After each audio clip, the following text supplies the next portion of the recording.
Bienvenue sur Design Happy Hour, les podcasts du X Curation. Aujourd'hui, nous avons le plaisir d'accueillir Chloé Thibault, Senior Content Designer chez Doctolib.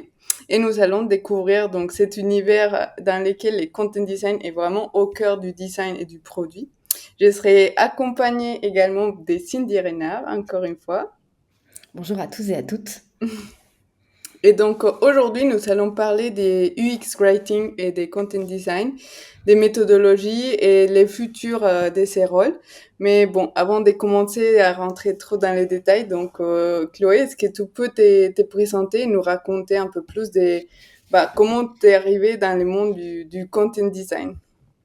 Oui, bien sûr. Alors, donc moi, je suis Chloé Thibault. Je travaille chez Doctolib depuis 3 ans maintenant en tant que content designer. Et en fait, je suis arrivée dans ce métier un peu par hasard, comme beaucoup de personnes, je pense, avec un parcours un peu tortueux, mais assez évident maintenant que je le regarde a posteriori. En fait, au départ, j'étais plutôt lancée dans un parcours de traduction, localisation de logiciels. Et puis, j'ai entendu parler du UX-Writing. J'ai commencé à me documenter là-dessus et je me suis dit, en fait, c'est ça que je veux faire. C'est ça qui me manquait, en fait, aussi à l'époque dans l'entreprise où je travaillais. On n'avait pas vraiment un rôle dédié UX Writing, en tout cas affiché comme tel, et pourtant on avait vraiment besoin de faire ce boulot-là, ce travail-là pour garantir une bonne expérience. Et du coup, j'ai fait la transition par la suite en rejoignant Doctolib. Et maintenant, je suis vraiment intégrée du coup dans une équipe avec des product designers, des UX researchers, et ça me convient bien mieux. Voilà. Trop bien. Merci Chloé, c'est vraiment hyper intéressant. Je pense qu'on va avoir vraiment plein de sujets à voir aujourd'hui parce qu'en effet, l'UX Writing, c'est quand même quelque chose qui est assez nouveau, entre guillemets. Donc, je pense qu'on a tous beaucoup de questions dessus.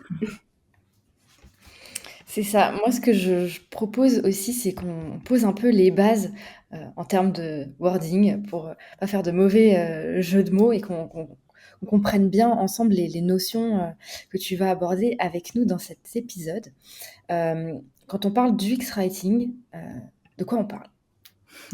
Et de quoi est-ce qu'on ne parle pas aussi?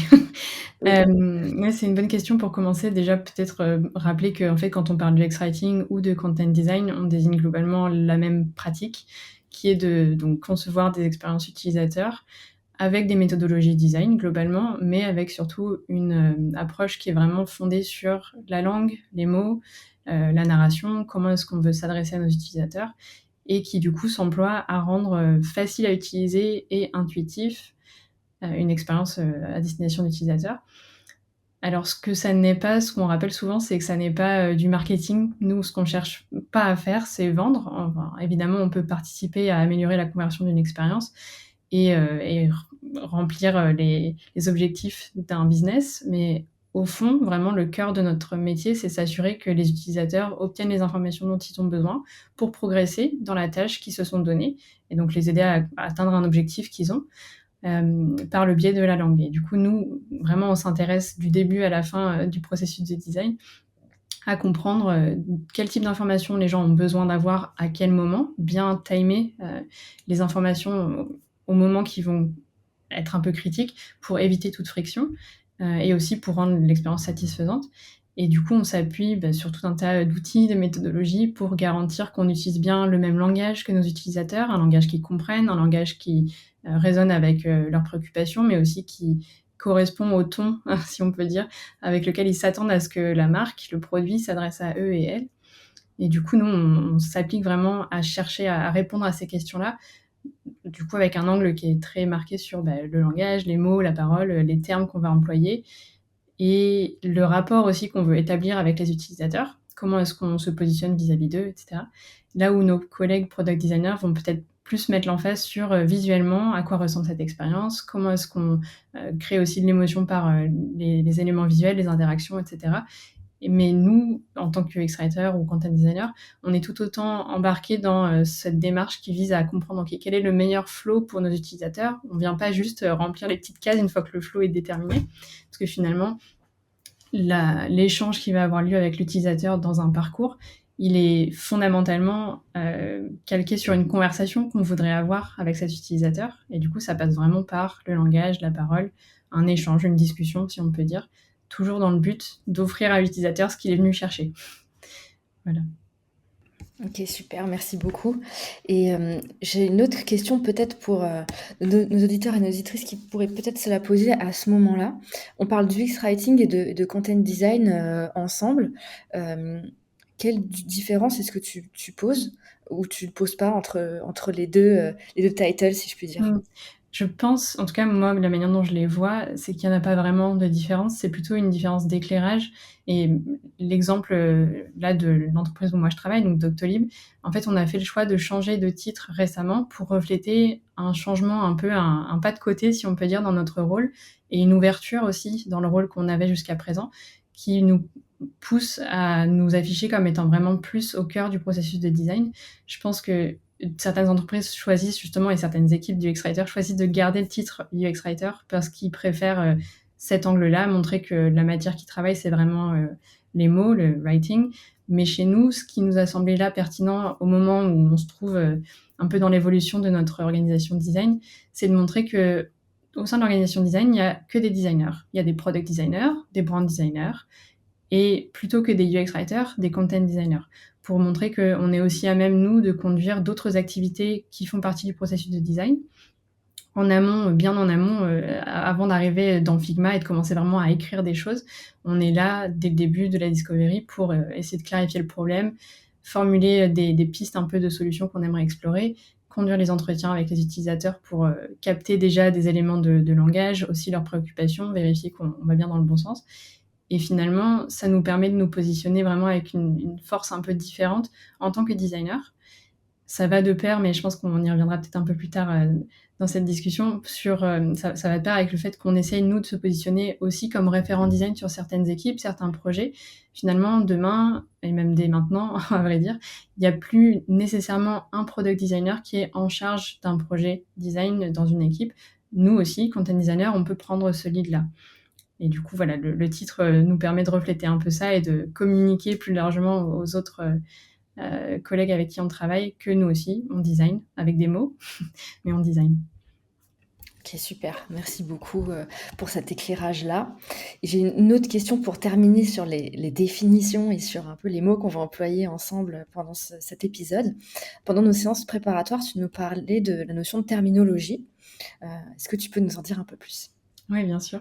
Alors les termes, moi qui viens du milieu de la traduction, en fait, on nous avait expliqué que les termes, c'est vraiment du vocabulaire, mais appliqué à un domaine un peu technique, par exemple, en tout cas spécifique. Et du coup, quand on parle de terminologie, c'est toute la discipline qui cherche à déterminer quels sont les bons mots à employer dans un cadre précis qui nous importe ici. Donc, par exemple, pour ma part, c'est le domaine de la santé.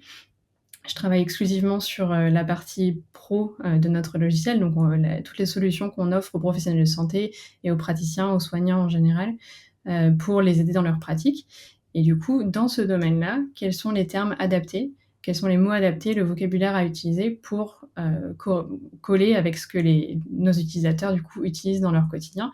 Et évidemment, il y a des choses qui peuvent être très techniques pour faire référence à des concepts qui sont spécifiques de ce domaine.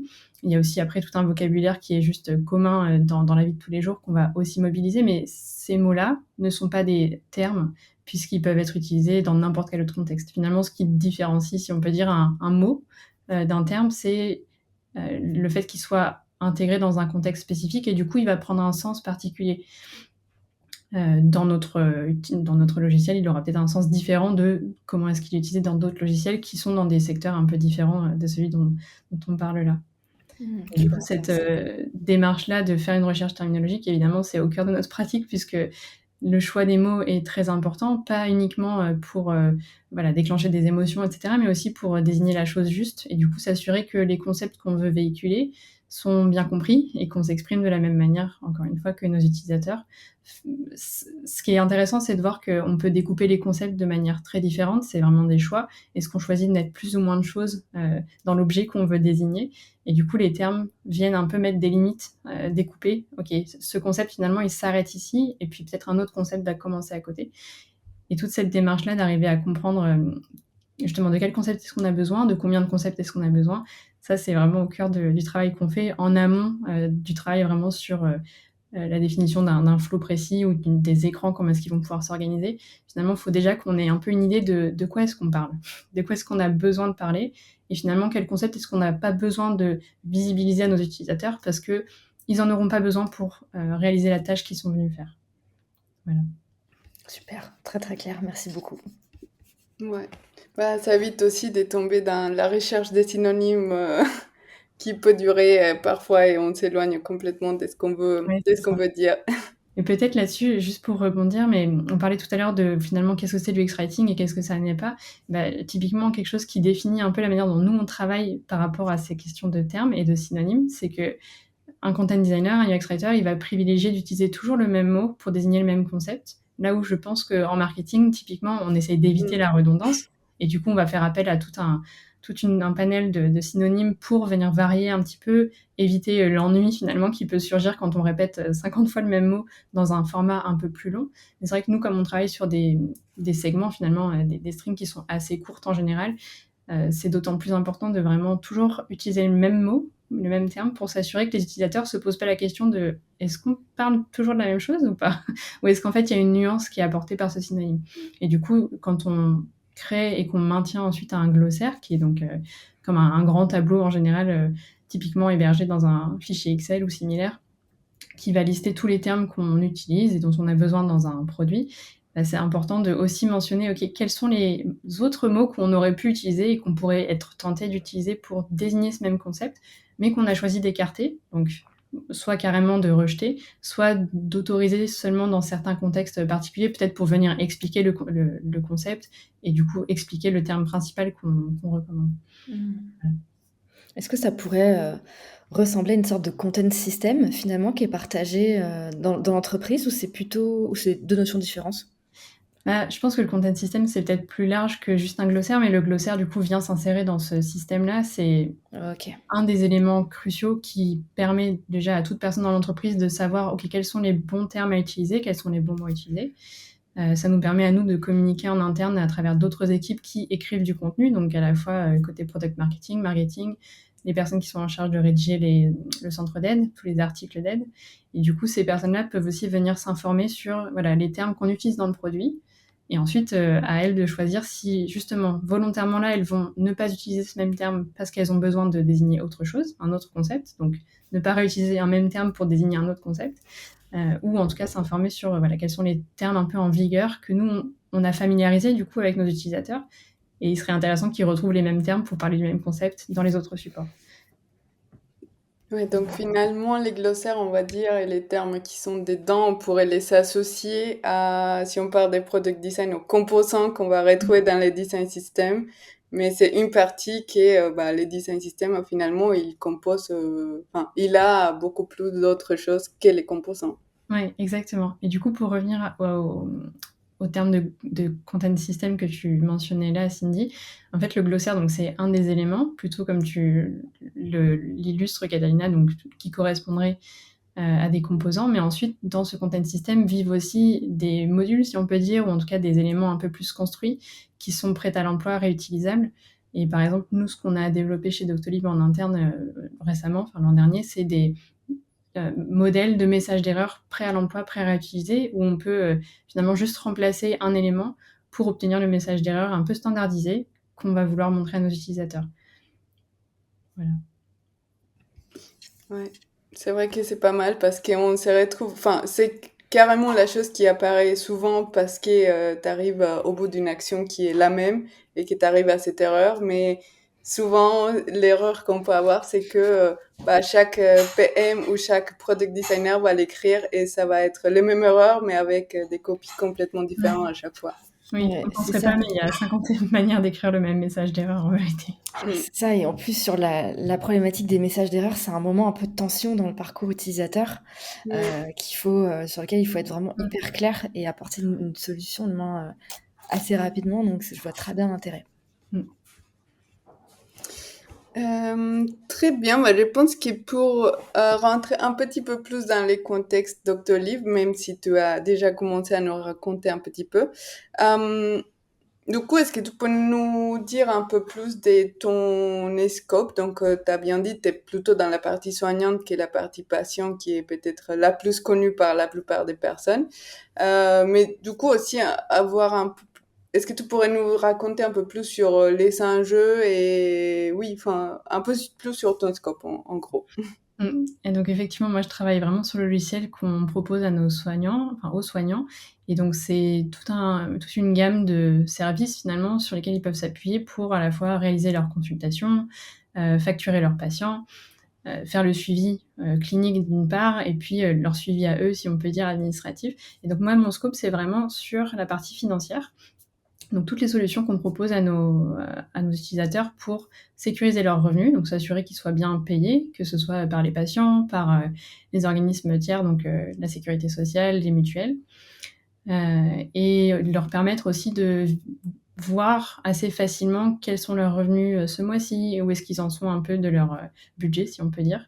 Et voilà, tout ce suivi un peu plus administratif. Et les enjeux particuliers sur ce scope-là, ils sont assez multiples, mais je pense que ceux qui sont intéressants à mentionner, c'est que c'est quand même une partie qui est un peu technique. Pour beaucoup d'utilisateurs, c'est pas la partie qu'ils préfèrent dans leur métier. Télétransmettre des factures, faire le suivi des paiements, est-ce qu'ils ont eu des rejets de factures, est-ce que la mutuelle a bien payé, voilà, faire tout ce suivi-là qui finalement n'est pas le cœur de leur métier. Ils sont pas devenus médecins, kinés, infirmiers parce qu'ils voulaient faire ça comme tâche. Donc c'est des tâches un peu plus rébarbatives, mais sur lesquelles on a justement un enjeu de leur faciliter la vie, bien sûr, mais aussi leur redonner un peu plus de contrôle, qu'ils aient l'impression de comprendre vraiment ce qui se passe à chaque étape. Et comme c'est des parties d'expérience qui mettent aussi en jeu des tiers. Donc nous, on est en communication par web service avec la sécurité sociale, les mutuelles, etc. Il y a beaucoup de choses qui peuvent mal se passer, malheureusement. Quand on télétransmet une facture, elle peut être bloquée à plusieurs étapes, par exemple. Et donc, il y a tout un enjeu d'explication, peut-être on peut même dire de vulgarisation, pour arriver à communiquer des concepts qui sont extrêmement éloignés de leur quotidien. C'est très technique, c'est très lié au logiciel et comment est-ce qu'il fonctionne, par exemple sur cette histoire de télétransmission de facture. Et du coup, tous les petits éléments de texte qui peuvent venir adoucir ces parcours-là, ramener de l'aide et un petit peu d'explication en langage simple pour nos utilisateurs, c'est assez clé. Donc ça d'une part, et après d'autre part, c'est aussi des moments de l'expérience où on a besoin qu'il n'y ait pas de friction. Quand je suis en consultation avec un patient, si je suis médecin et que je m'apprête à le facturer et à l'encaisser, j'ai besoin que le logiciel fonctionne bien et j'ai besoin de ne pas me poser beaucoup de questions parce que j'enchaîne sans doute avec d'autres consultations par la suite et il n'est pas question de prendre du retard à cause de ça.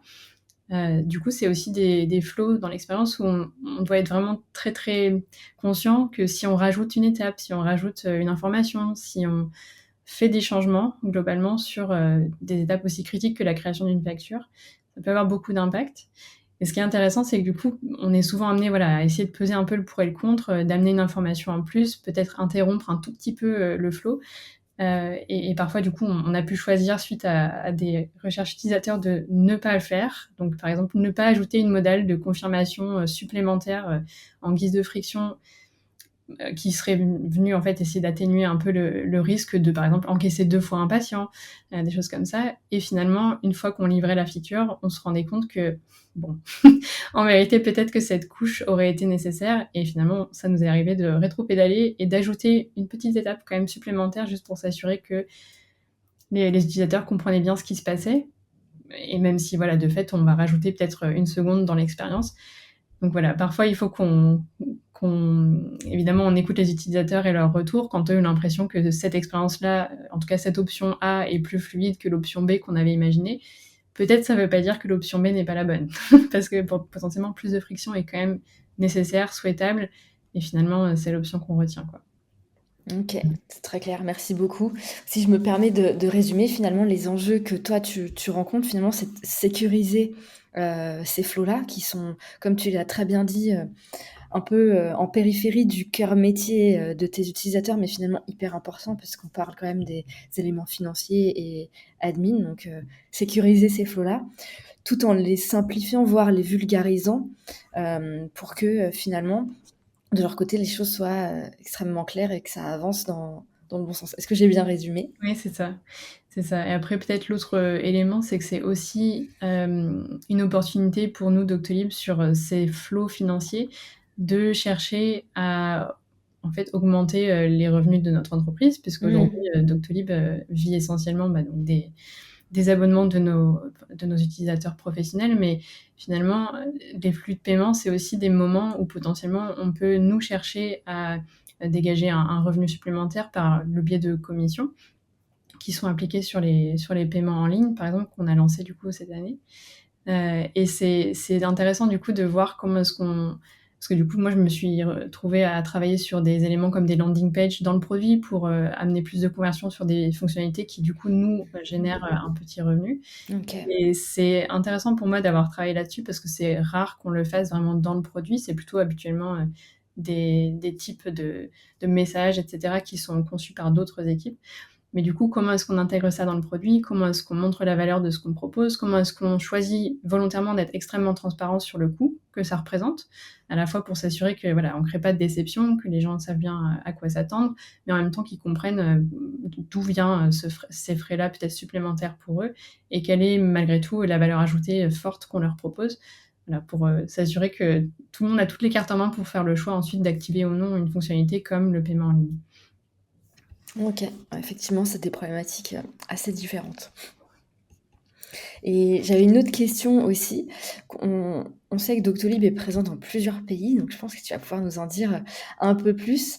Ce qui m'intéressait, c'était de savoir quelles problématiques tu fais face en tant que content designer, travailler comme ça, pour une entreprise, internationale? Oui, alors effectivement, Doctolib est présent en Allemagne, en Italie et en plus de la France. La France, c'est le pays, d'origine de Doctolib et c'est là qu'on a lancé le logiciel il y a 13 ans maintenant, peut-être même un peu plus.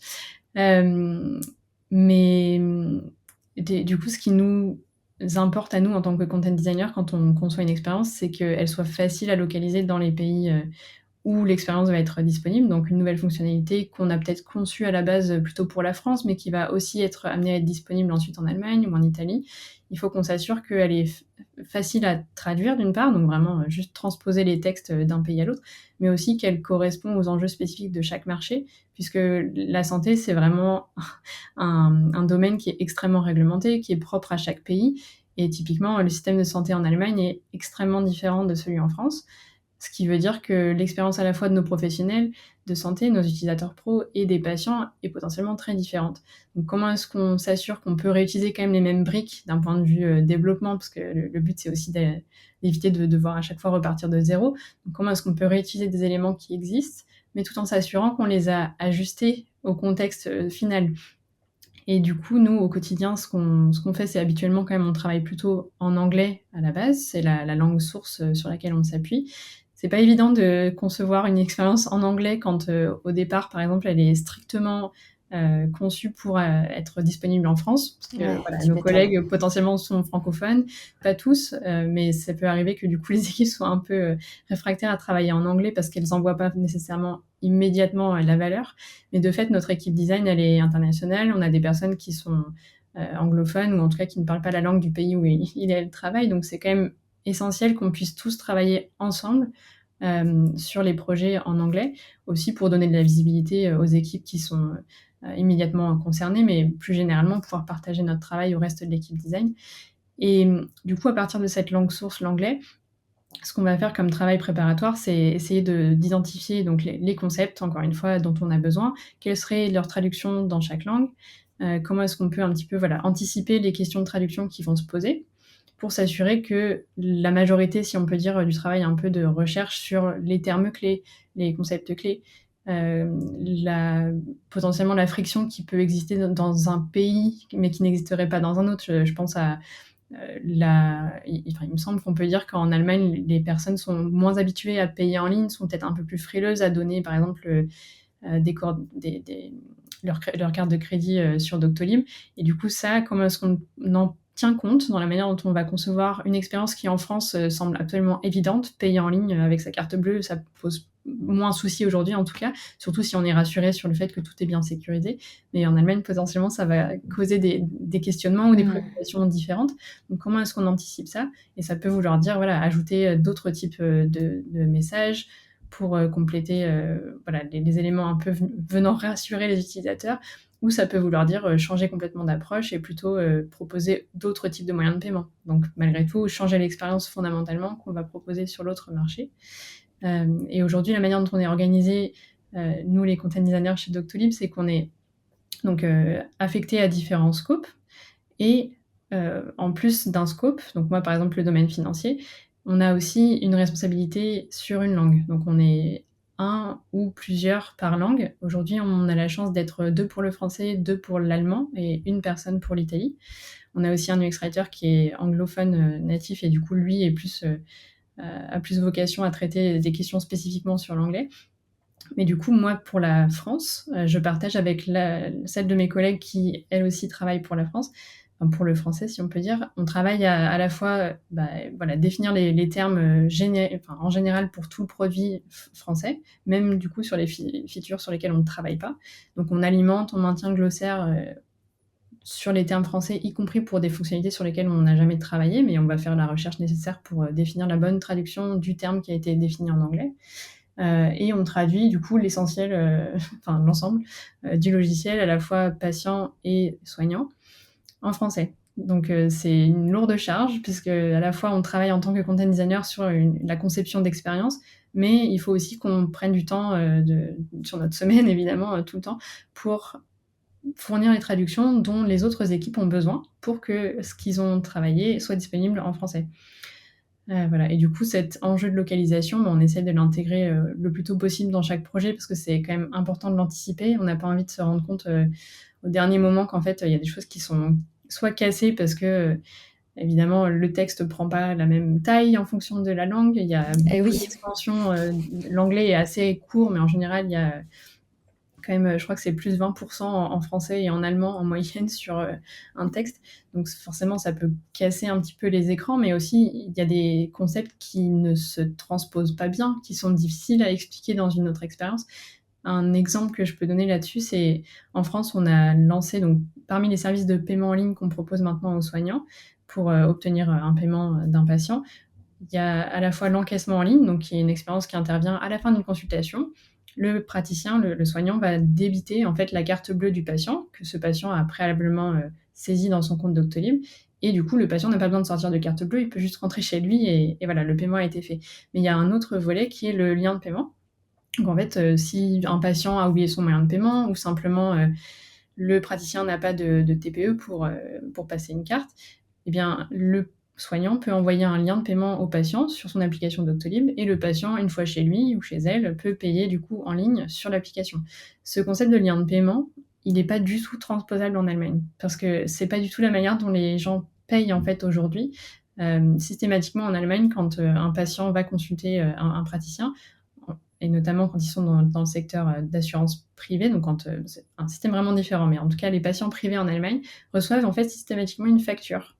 Et du coup, c'est standard pour eux de recevoir après coup cette facture, habituellement plutôt par voie papier. Mais du coup, ce concept de lien de paiement, chez eux, ça n'a vraiment pas du tout de lieu d'être et d'exister, parce qu'en fait, il n'y a pas tellement un lien de paiement qui va pouvoir être envoyé comme ça, c'est vraiment la facture que ces personnes vont recevoir. Et du coup, dans l'expérience qu'on a conçue pour l'instant pour l'Allemagne, on ne mentionne jamais ce terme de lien de paiement. De fait, il y a bien un lien sur lequel les patients peuvent cliquer, mais plutôt pour aller voir leur facture en vérité, et il se trouve qu'ils peuvent aussi payer. Et c'est un peu différent de ce qu'on a fait pour la France. Donc bref, tout ça pour dire qu'en fonction du marché, en fonction des attentes et de l'usage habituel dans le pays, on va complètement remanier la manière dont on parle, pourtant des mêmes objets techniques, c'est-à-dire dans le code, c'est le même élément, mais en surface, la manière dont on en parle à nos utilisateurs, elle est adaptée à ce qu'ils connaissent déjà, aux objets avec lesquels ils interagissent habituellement. Et on va essayer de se calquer sur ce qu'eux connaissent pour éviter d'introduire voilà, de la confusion ou changer leurs habitudes alors que ça n'a pas lieu d'être. Et du coup, ces enjeux-là, il faut vraiment qu'on les anticipe au moment de la conception, au moment du design, avec les collègues qui seront amenés à traduire ces éléments-là, pour qu'ils comprennent bien quels sont les enjeux, pourquoi est-ce qu'on a choisi tel terme en anglais, qu'est-ce que eux et elles doivent refléter dans leur langue spécifiquement depuis ce terme en anglais. Et du coup, on essaie de travailler au maximum ensemble sur ces questions-là parce que c'est vraiment un travail d'équipe. Ouais, je vois très bien comment, finalement tu travailles toi en tant que content designer en France, en termes de rouage, comment ça fonctionne avec, les content designers des autres pays. Donc merci beaucoup d'avoir, raconté un peu tout ça. C'est hyper intéressant pour nous de nous rendre compte, ben, de comment ça fonctionne. Je vais dérouler une autre question. Tu nous as déjà un peu répondu peut-être. Cette fois sur la manière dont tu travailles au sein de l'équipe design de Doctolib France. Donc on a bien compris qu'il y a un enjeu fort à travailler avec les autres content designers des autres pays. Mais finalement aussi il y a un enjeu aussi dans l'équipe design en France. Comment est-ce que tu travailles au sein de l'équipe design avec les autres profils? Tu veux dire les autres types de profils, donc les product designers, les PM, etc. C'est ça? Ouais, c'est ça, c'est Ouais. ça. Donc, alors moi, parce que tu dis Doctolib France, mais en vérité, moi, du coup, je suis agnostique, si on peut dire, en termes en tout cas, D'accord. dans la partie vraiment content design de mon métier. Là, par Mmh. exemple, en ce moment, je suis entièrement dédiée, pratiquement, à des sujets qui concernent l'Allemagne. Donc, des D'accord. fonctionnalités qu'on va livrer en Allemagne bientôt, et Mmh. beaucoup plus que des fonctionnalités à destination de la France. Ça n'a pas toujours été le cas, mais en tout cas, en ce moment, voilà, les projets sur lesquels moi je contribue sont plutôt à destination de l'Allemagne. D'où l'intérêt de travailler en anglais, parce que, par exemple, je ne parle pas allemand du tout. Je parle espagnol, mais pas l'allemand.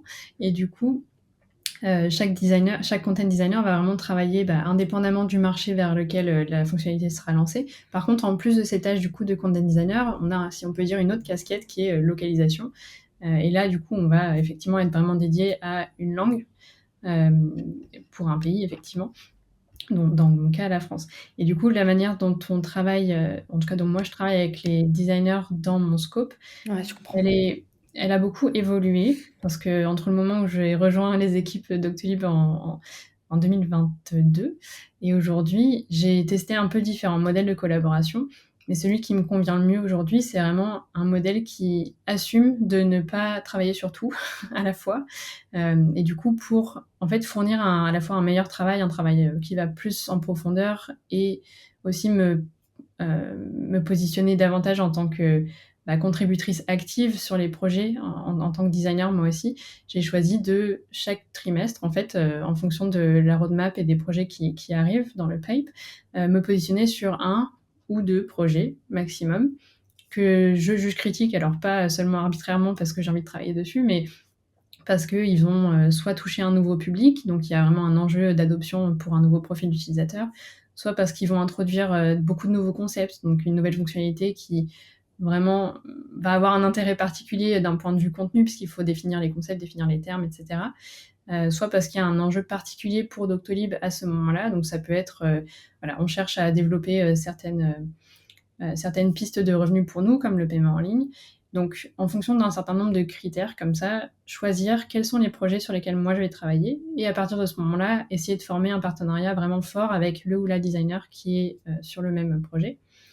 En fonction aussi de leur propre niveau de maturité sur les sujets contenus. Ça peut être un critère aussi qui entre en jeu, c'est-à-dire peut-être que voilà, si j'ai travaillé pendant plusieurs trimestres avec le ou la même product designer qui maintenant a été exposé à ma manière de travailler, c'est peut-être saisi aussi et a commencé à adopter et appliquer les réflexes que moi j'applique au quotidien, les méthodologies, etc. Peut-être qu'il est temps d'essayer d'aller soutenir un autre ou une autre product designer pour qu'eux aussi soient exposés à cette influence, si on peut dire. Mais du coup, voilà, mon choix aujourd'hui, c'est vraiment de dire, voilà, il y a des projets sur lesquels je vais moins travailler, voire pas travailler. Ce sera plutôt aux designers de ces projets-là de venir me voir, me consulter, me demander de l'aide, ou en tout cas venir chercher des retours de ma part pour soit régler des problèmes qu'ils ont rencontrés, soit voilà, essayer de regarder un petit peu s'il y a des choses qui me choquent à chaque étape du projet, pas seulement à la fin quand les écrans sont finis, ou quand il faut faire rentrer quelque chose dans une case où ça ne rentre absolument pas. Mais vraiment pour voir, ok, quand ils sont en train de préparer leurs entretiens utilisateurs au moment de la discovery, est-ce que leur guide me semble peut-être oublier des éléments importants? Est-ce qu'ils ont bien, eux, pris en compte le fait qu'il fallait s'intéresser au langage dès maintenant? Voilà, poser peut-être certaines questions aux utilisateurs pour comprendre quels mots, eux, emploient pour désigner quelque chose. Voir comment est-ce qu'on peut, en gros, améliorer à cette phase-là du projet les éléments sur lesquels ils travaillent. Mais du coup, sur les projets où moi je travaille à temps plein, si on peut dire, où vraiment je me suis positionnée, on va travailler du coup main dans la main avec le ou la product designer. Et c'est vrai que ça m'a permis de passer d'un rôle où finalement j'étais plutôt une alliée, mais pas nécessairement très impliquée, parce que c'est compliqué de s'impliquer à fond dans un projet quand on est sur 5 en même temps. On peut pas venir à toutes les réunions, on peut pas finalement fournir le même type de travail. On est plus là en réaction, et on a souvent beaucoup, beaucoup moins de contexte que le ou la designer qui est sur ce projet à temps plein, pour le coup.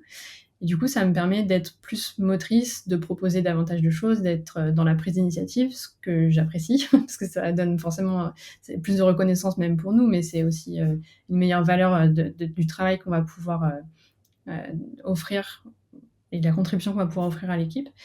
On peut davantage proposer d'organiser nous-mêmes et d'animer nous-mêmes des workshops avec l'équipe. Un des types de workshops que j'aime beaucoup proposer aux équipes quand c'est pertinent, mais c'est des ateliers qui sont vraiment dédiés à se concentrer sur OK, quelle conversation est-ce qu'on veut avoir avec nos utilisateurs dans cette expérience. Et du coup, ça m'est arrivé plusieurs fois, maintenant que j'ai choisi ce modèle-là de collaboration, de pouvoir en organiser, d'avoir le temps de les animer, d'ensuite en faire l'analyse, etc. Et c'est beaucoup plus intéressant, je trouve, plutôt que d'être finalement un peu en train de picorer dans chaque projet et d'essayer de contribuer, mais c'est bien péniblement, parce que forcément, dans une semaine, il n'y a que 40 heures, donc c'est pas évident. Et pour moi, ça fonctionne bien. Et du coup, ce que ça veut dire aussi, c'est que je suis beaucoup plus proche des équipes de développement, puisque forcément, ils me connaissent, je peux venir au Oui. stand-up le matin. Les PM, on est très proches, puisque ça nous permet vraiment de travailler tout au long de la semaine, au fil de l'eau, sur les choses qui nous intéressent à ce moment-là. Et d'être finalement perçue au bout du compte comme une vraie membre de l'équipe, plutôt que une personne qu'on vient solliciter ponctuellement, mais qui n'est pas très disponible, peut-être pas très réactive, et forcément ça donne moins d'intérêt pour les équipes à venir nous solliciter quand on ne peut pas finalement fournir peut-être, ou en tout cas répondre aux attentes qu'il et elle aurait. Et pour l'instant, moi, ça me convient bien. Après, ça demande quand même d'être transparent sur les projets sur lesquels je travaille. Finalement, donner de la transparence à tout le monde, et notamment les équipes avec qui je vais moins travailler, sur voilà, quels sont les critères qui m'ont amené à prioriser ou ne pas prioriser certains projets, et de faire valider ça par les personnes au-dessus de moi pour que tout le monde soit bien aligné et soit d'accord finalement avec le fait qu'ils auront peut-être moins de soutien ce trimestre, mais ça changera potentiellement le trimestre prochain. Voilà. Et j'ai oublié de parler de nos collègues du product marketing, mais ça, c'est une collaboration qui a été peut-être un peu lente à mettre en œuvre, mais à laquelle je tiens beaucoup. Et finalement, quand je suis arrivée chez Doctolib à l'époque, c'était assez rare que j'interagisse avec des product marketing managers.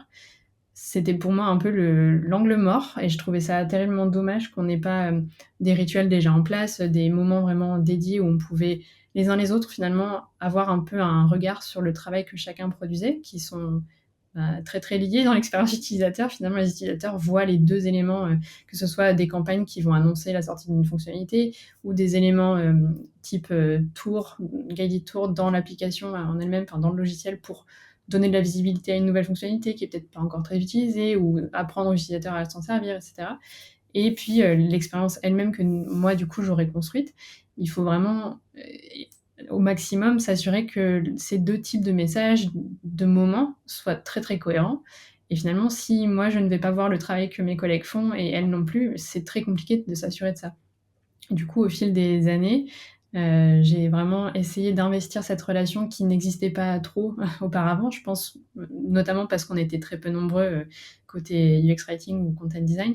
Maintenant qu'on est davantage nombreux et que mon scope aussi s'est un peu restreint, ça veut dire que sur les projets sur lesquels j'ai vraiment décidé de travailler, je peux aussi dédier du temps à tout moment dans le projet pour faire le lien avec mes collègues PMM, pour qu'on s'assure que l'histoire finalement globale, la narration globale qu'on va offrir à nos utilisateurs, elle est hyper cohérente, très très liée, et que finalement, à tout moment, ils ont l'impression vraiment de vivre la même expérience, quoi. À la fois dans le nom de la fonctionnalité qu'on aura déterminée, donc la première porte d'entrée, si on peut dire, dans une expérience, c'est vraiment le nom de la fonctionnalité qu'on va utiliser, et ensuite sur tous les éléments de communication, à quel que soit le moment auquel il arrive, quoi. Voilà.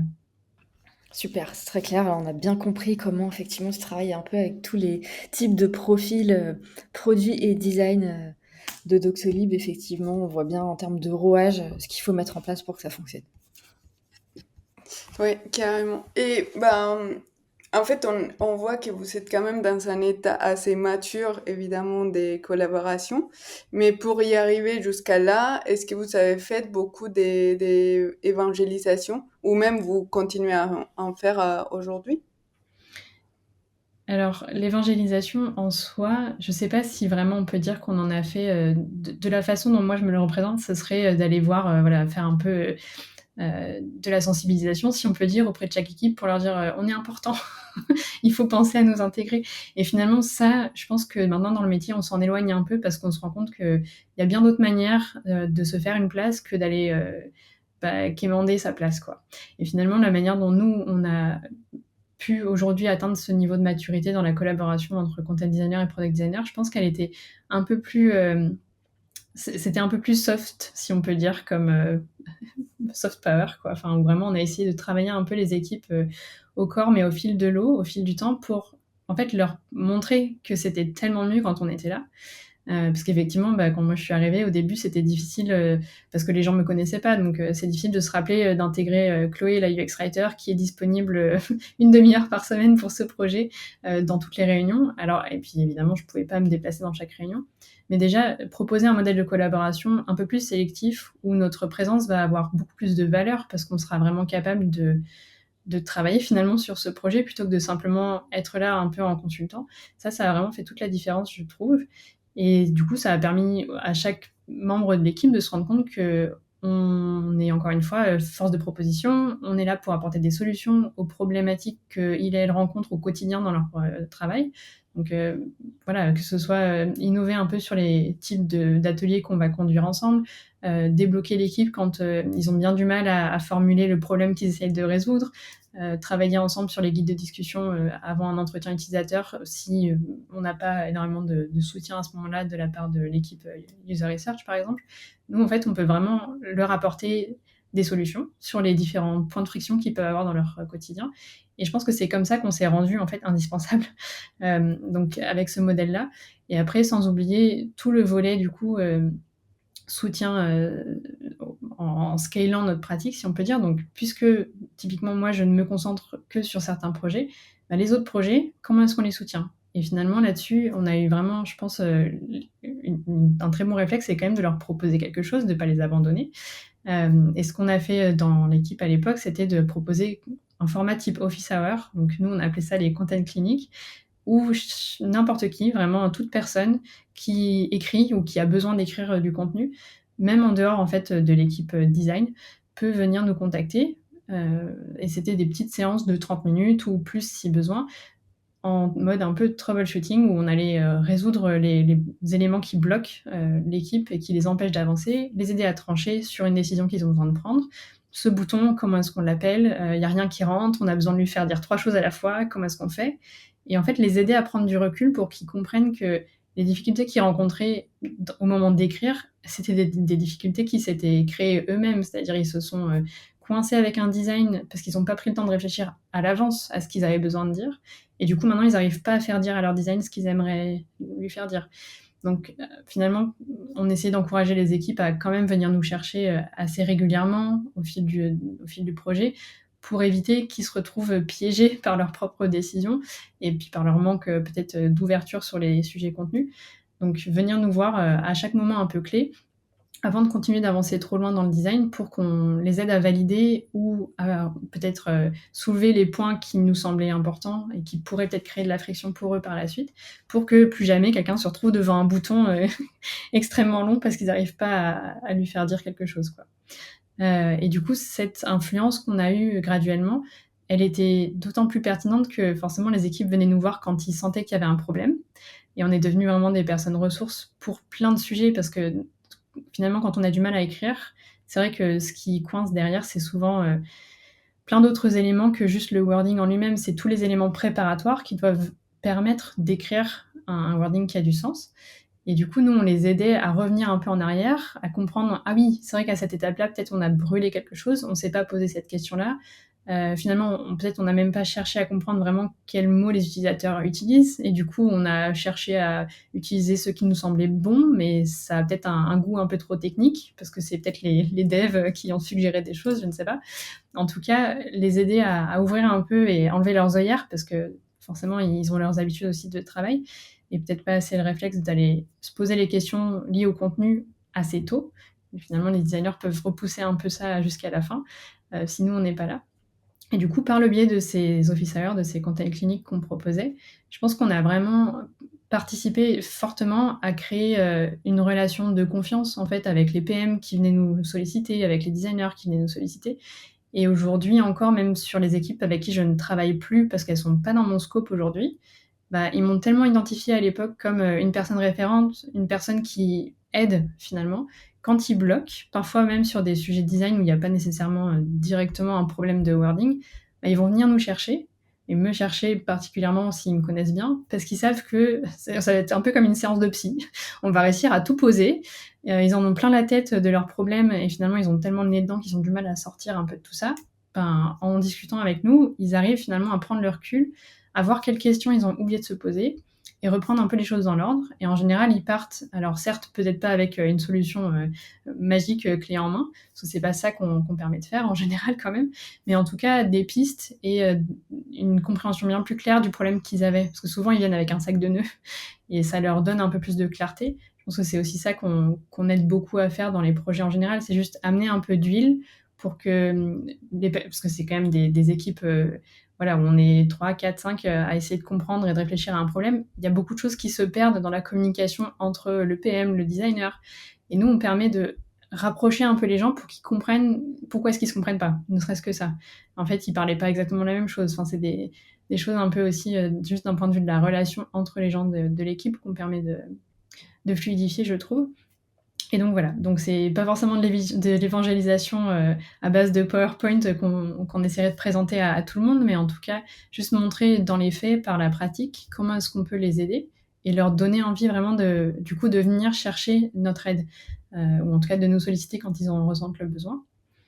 Voilà, et après pour notre influence, si on peut dire, au-delà vraiment de l'équipe design, donc je parlais de nos collègues côté product marketing ou même des équipes marketing elles-mêmes.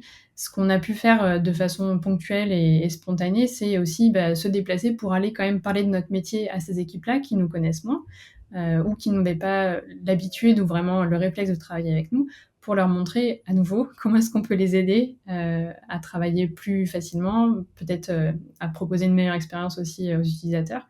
Et finalement, on organise du coup davantage, en tout cas moi je le fais avec les personnes avec qui je suis amenée à travailler, d'ateliers simplement où on va écrire ensemble. Si j'ai une collègue product marketing qui est en train de travailler sur une campagne d'affichage de messages divers et variés dans le produit, lié ou non directement à une fonctionnalité sur laquelle moi-même j'ai travaillé, je peux l'aider à rendre ça plus clair, plus simple, plus utile, peut-être à retravailler un peu le message que vraiment elle veut faire passer, prioriser les informations qu'elle veut embarquer, peut-être rejeter finalement certaines infos qui sont secondaires, qu'on préfère reléguer à un autre moment parce qu'elles viennent créer un peu trop de bruit et elles diluent le message principal, des choses comme ça. Donc c'est finalement plus une manière de travailler qu'on a évangélisé, si on peut dire. Je pense plutôt que vraiment d'essayer de montrer qu'on est important, on a notre place dans l'équipe. Ça, les gens s'en sont rendus compte par eux-mêmes. Ouais, super clair. Ok, trop bien. Est-ce que nous aussi, si on est externe, on peut venir booker des office hours avec toi?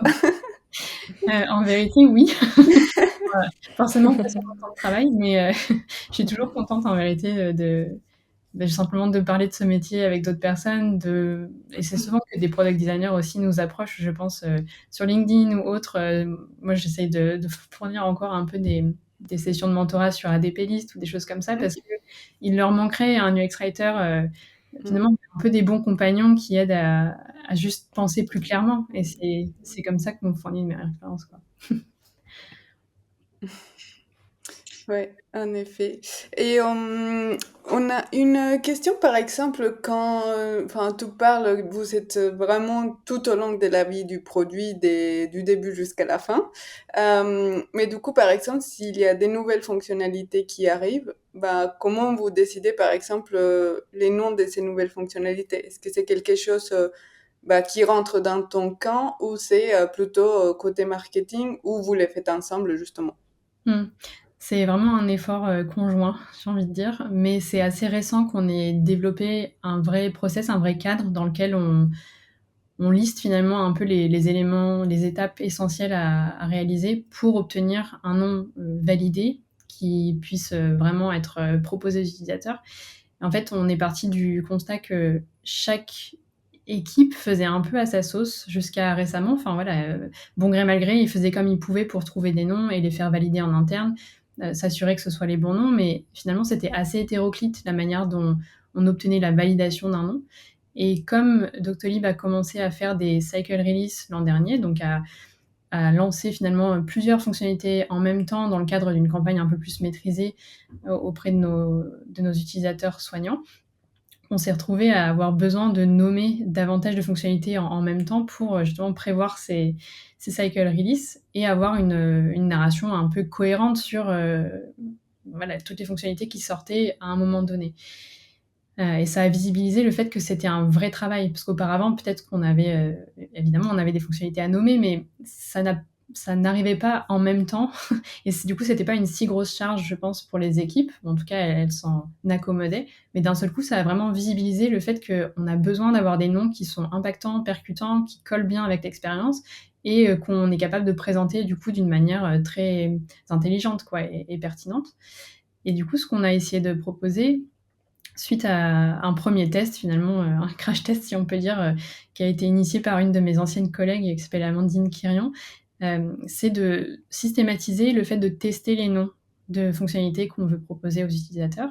Et du coup, c'était une des initiatives plutôt menées par les UX writers, elles et eux-mêmes, qui travaillaient sur les fonctionnalités, de organiser plusieurs choses. Donc déjà, un point de départ, s'assurer qu'au moment de la discovery sur cette fonctionnalité, sur le projet sur lequel on travaille, qu'on commence déjà à essayer de ramener des éléments qui vont nous permettre de donner des idées de noms, finalement. Donc comprendre bien quels sont les problèmes que les utilisateurs rencontrent, quel est le langage qu'ils utilisent quand ils en parlent, quand on leur demande, quand on leur pose des questions sur la solution que eux ou elles aimeraient avoir, comment est-ce qu'ils imagineraient l'expérience idéale, comment est-ce qu'ils en parlent. Et du coup, capter un peu tous ces éléments-là qui vont ensuite être super importants pour cadrer la discussion qu'on va avoir sur, OK, quelles sont les idées de noms qu'on veut faire tester. Et du coup, organiser des brainstorming avec nos collègues côté product marketing, le ou la PM évidemment, tous les stakeholders qui doivent être inclus. Donc aussi, voilà, on a listé un peu qui sont les personnes à convier à ce genre d'exercice. Une fois qu'on a toute une ribambelle d'idées de noms qui parfois sont farfelues, parfois provocantes, voilà, comment est-ce qu'on arrive à trancher sur peut-être seulement 3 noms qu'on va vraiment faire tester? Quels sont les critères qu'on applique? Est-ce que nous, on a des critères standardisés sur qu'est-ce qui fait un bon nom chez Doctolib? Et du coup, on a contribué notamment à définir un peu ça. On a ancré le fait qu'on voulait que nos noms soient systématiquement localisés, donc pas de nom en anglais, par exemple, et qu'on voulait plutôt des noms descriptifs, parce que sauf si vraiment on a besoin ou envie, qu'il y a un vrai motif légitime qui le justifie, mais sinon on préfère des noms qui disent ce qu'ils font, plutôt que des noms très brandés, inspirants et un peu mystérieux. Et donc voilà, toute une batterie comme ça de critères qui nous permettent de choisir ou en tout cas d'exclure surtout certaines idées de noms. Et une fois qu'on a voté, que tout le monde s'est un peu exprimé sur les noms qui leur semblent les plus prometteurs, les plus intéressants à tester, et avec l'aide de nos collègues côté User Research, on a développé un système de test qui du coup est vraiment orienté sur le contenu pur. Il n'y a pas de visuel finalement à montrer. On ne cherche pas nécessairement à montrer l'expérience que les utilisateurs vont rencontrer pour qu'ils nous aident à nommer la fonctionnalité elle-même. On s'appuie vraiment surtout sur le narratif, le storytelling qu'on veut proposer autour de cette fonctionnalité. Et du coup, ce qu'on fait tester, c'est nos 3 noms, et on essaye de voir qu'est-ce que ça évoque aux utilisateurs, qu'est-ce qu'ils imaginent comme expérience derrière, qu'est-ce qu'ils pensent que cette fonctionnalité ferait, si elle s'appelait comme ça. Et du coup, ça nous donne un peu des billes pour comparer, voilà, ce nom-là évoque plus tel et tel et tel concept, celui-là plutôt cela. Donc sans notion de je préfère ce nom ou je préfère cet autre nom, mais vraiment simplement de est-ce qu'il évoque la bonne chose? Parce que ce qu'on peut comprendre aussi en observant ça, c'est quel nom est déceptif, quel nom promet trop par rapport à ce qu'on fait vraiment aujourd'hui. Après, il faut aussi qu'on tienne compte évidemment de ce qu'on pourra proposer plus tard, peut-être dans une version ultérieure, la vision un peu plus long terme de la fonctionnalité qu'on propose. Peut-être qu'on accepte qu'elle soit un peu trop prometteuse parce que plus tard, on pourra proposer ça. Mais voilà, du coup, ça nous donne un peu des billes sur la compréhension que les gens auront en fait de ce nom pour nous trancher sur celui qui nous semble du coup correspondre à ce qu'on veut donner comme impression, comme première impression finalement de la fonctionnalité. Et évidemment, il faut que ça colle au maximum avec ce qu'on fait vraiment dans le produit. Voilà. Et du coup, une fois qu'on a choisi en tout cas qu'on a un retour utilisateur fort sur un nom ou deux, comment est-ce qu'on tranche et comment est-ce qu'on considère que c'est tamponné, c'est validé et maintenant on peut passer à la suite. Parce que ce qui est terrible, c'est de devoir revenir encore et encore dans des discussions parce qu'un énième stakeholder s'est prononcé sur ce nom et qu'il ne lui plaît pas du tout. Il faut qu'on ait un rationnel très fort pour éviter finalement de relancer les débats et au contraire mettre un point final un peu sur une décision qui sera facile à expliquer par la suite à quiconque s'intéresse à pourquoi ce nom, pour protéger un peu et sécuriser aussi ce nom, parce que c'est compliqué de changer un nom une fois qu'il a déjà été annoncé, une fois que la feature est live, donc on veut s'éviter de devoir revenir en arrière. Et on a itéré un petit peu parce que évidemment en fonction des équipes, en fonction des stakeholders, ça peut être plus ou moins évident de trouver qui a le dernier mot finalement sur un nom. Mais on a un système qui fonctionne maintenant assez bien et surtout c'est la bonne pratique, l'hygiène de documenter le rationnel, les résultats du test, ce qu'on a appris, pourquoi est-ce qu'on a fait ce choix, etc. Et ça nous est arrivé par contre évidemment de choisir en quelque sorte contre l'avis des utilisateurs parce qu'on leur demande aussi s'ils ont un nom préféré à la fin du test qu'on a conçu. Et potentiellement, ils vont préférer un nom qui est justement très prometteur. On sait que c'est pas celui que nous, on aimerait lancer parce qu'on ne veut pas se rendre coupable d'avoir trop promis à nos utilisateurs. Mais voilà, au moins, ça nous donne des billes un peu plus complètes pour prendre une décision qui est vraiment éclairée plutôt que juste sur la base du ce nom-là, il sonne vachement bien. Potentiellement, c'est pas la bonne approche. Et du coup, on a essayé de diffuser un maximum ce process ensuite en interne pour que toutes les équipes s'en saisissent. C'est une boîte à outils, c'est un framework. Après, on peut adapter. Et aujourd'hui, même si on a un type de test vraiment qu'on aime bien utiliser, qui fonctionne et qui est facile surtout à mettre en place, qui n'est pas très coûteux, ça n'empêche pas que peut-être à l'avenir, d'autres personnes vont proposer des alternatives à ce test-là. Mais au moins, on a une base un peu commune sur laquelle on peut s'appuyer. Et ça a facilité la vie de tout le monde, je pense. Maintenant, on a fait 3 cycle release et c'est assez ancré dans les habitudes, je pense. Et finalement, tout le monde est content d'avoir déjà un chemin un peu tracé à suivre plutôt que de devoir réinventer la roue à chaque fois sur comment est-ce qu'on va trouver un nom, le valider, le tamponner. Voilà. Ok, merci beaucoup, c'était passionnant de t'écouter nous raconter ça. Et en t'écoutant, je me suis dit, tout ce que tu viens de nous dire pourra aussi très certainement aider nos auditeurs, auditrices UX designers ou UI designers ou product designers qui peut-être très probablement sont amenés à rédiger eux-mêmes les contenus parfois de ce qu'ils sont amenés à designer. Je pense que dans ce que tu viens de nous raconter, il y a aussi pas mal de billes finalement pour celles et ceux qui se débrouillent un peu en solo sans avoir la chance d'avoir un profil comme toi dans l'équipe. Parfait, on arrive un petit peu à la fin de notre échange et Catalina, on aime bien proposer un petit jeu. Le principe de ce jeu est assez simple. On va te faire écouter certaines phrases emblématiques et ton objectif, ça va être de deviner d'où viennent ces phrases. Donc elles peuvent provenir d'un jeu vidéo, d'un film, d'une app, de la vie quotidienne. On va te faire écouter chacun de ces sons et tu vas nous proposer un petit peu tes réponses. Tu vas essayer de trouver. Et ensuite, on te proposera quelques questions un peu légères, voilà, pour en apprendre un peu plus sur toi, notre invité. J'espère que je vais y arriver. On va voir. De toute façon, sinon on te donnera la réponse. Tu resteras pas sans connaître la réponse finale. Ouais, on ne laissera pas planer le mystère trop longtemps. Ouais. Est-ce que tu es prête? Ouais. Ok. Je lance la première phrase. Attention à la marche en descendant du train. Please mind the gap Between the train and the platform. Bon, on est pas mal sur celui-là. Mais alors, je sais pas si c'était la SNCF ou la RATP, parce que ça m'évoque tout de suite la RATP, parce que j'ai quand même vécu longtemps à Paris. Mais en même temps, il dit en descendant du train. Alors, je pense que c'est quand même plutôt la SNCF. Alors, c'est plutôt RATP. Ah, Il se perd des trains, même si c'est les métros ou peu importe. Mais bon, ouais, t'étais entre les deux, mais oui, c'est plutôt la RATP. mmh. Et toi, du coup, Chloé, tu te déplaces comment au quotidien? Est-ce que tu es plutôt team métro, RATP ou SNCF, bus, vélo, voiture, marche? Alors j'ai fait plusieurs choses parce que donc j'ai longtemps vécu à Paris et je me déplaçais en métro ou en RER, moins en vélo parce qu'à l'époque, il y avait pas beaucoup de pistes cyclables très agréables à Paris. C'était avant le confinement et ce changement-là. Mais ensuite, j'ai vécu à Lyon et du coup, c'était full vélo parce que j'étais pas trop loin de mon travail et j'allais, Mm. prendre le vélo sur les bords de Rhône. C'était vraiment très Ah, c'est sympa. pratique ça, ouais. Mais depuis que j'ai rejoint Doctolib, je suis en télétravail toute l'année. Du coup, hormis quand je monte au bureau à Levallois en train et en métro, en fait, je suis abonnée aux pantoufles parce que je passe de la chambre au salon, du salon au bureau. Et j'ai pas vraiment besoin du coup de transport en commun au quotidien. D'accord, ça marche. Très bien. Parfait. Bah, je te propose de passer au prochain dans ce cas. Alors son niveau sonore est un peu bas, donc si tu veux, n'hésite pas à augmenter un petit peu le son pour bien entendre. J'ai lance. Je jure solennellement que mes intentions sont mauvaises. Ça me dit quelque chose, mais je l'ai pas. Et du coup, si je l'ai pas, je pense que c'est un jeu vidéo. Est-ce que tu veux le réécouter? Non, je l'ai bien entendu, je l'ai Ok, bien compris.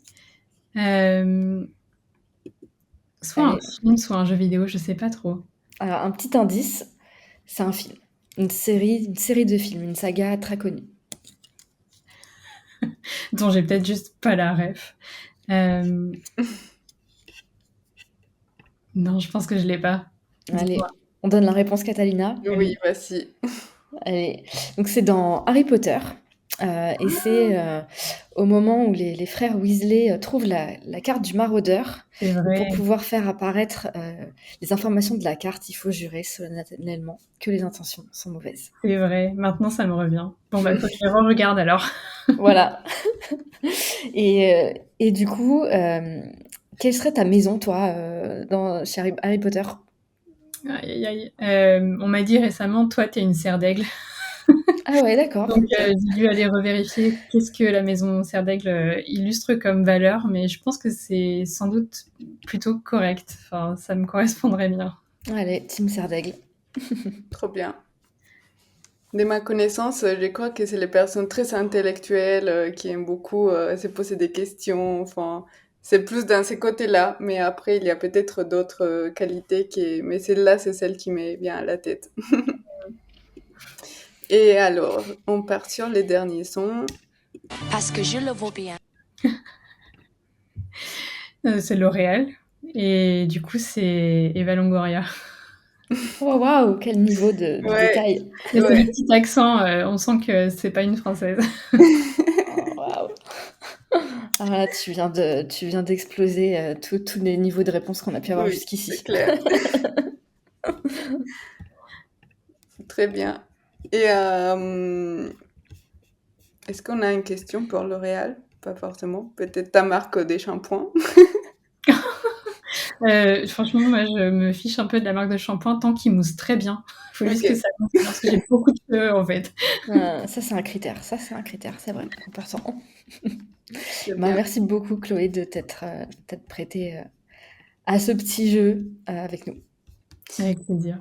Et peut-être la dernière question qu'on a pour toi aujourd'hui, c'est est-ce que tu pourrais recommander à nos auditrices et auditeurs un livre ou un film qui te plaît ou un outil carrément. Enfin, ça peut être en lien avec les content design ou pas, mais Mmh. juste quelque chose pour la fin.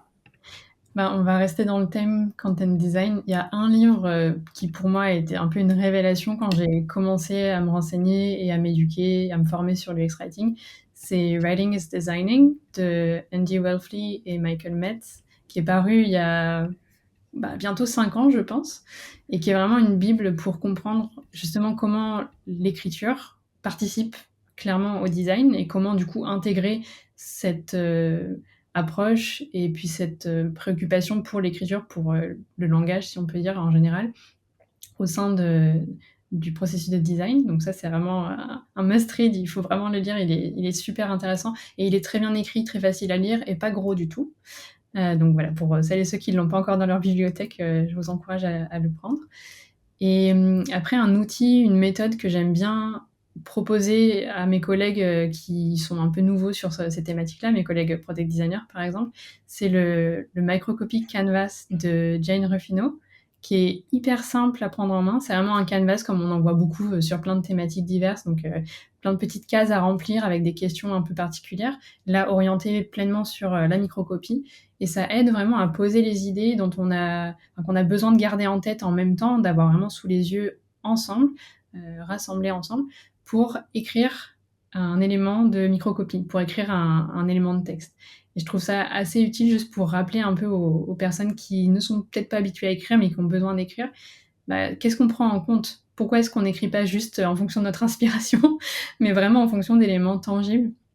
Et c'est le fruit d'une réflexion. Donc je trouve qu'il est vraiment très utile, le microcopy canvas. On a bien pris note. Merci beaucoup. Oui, merci beaucoup.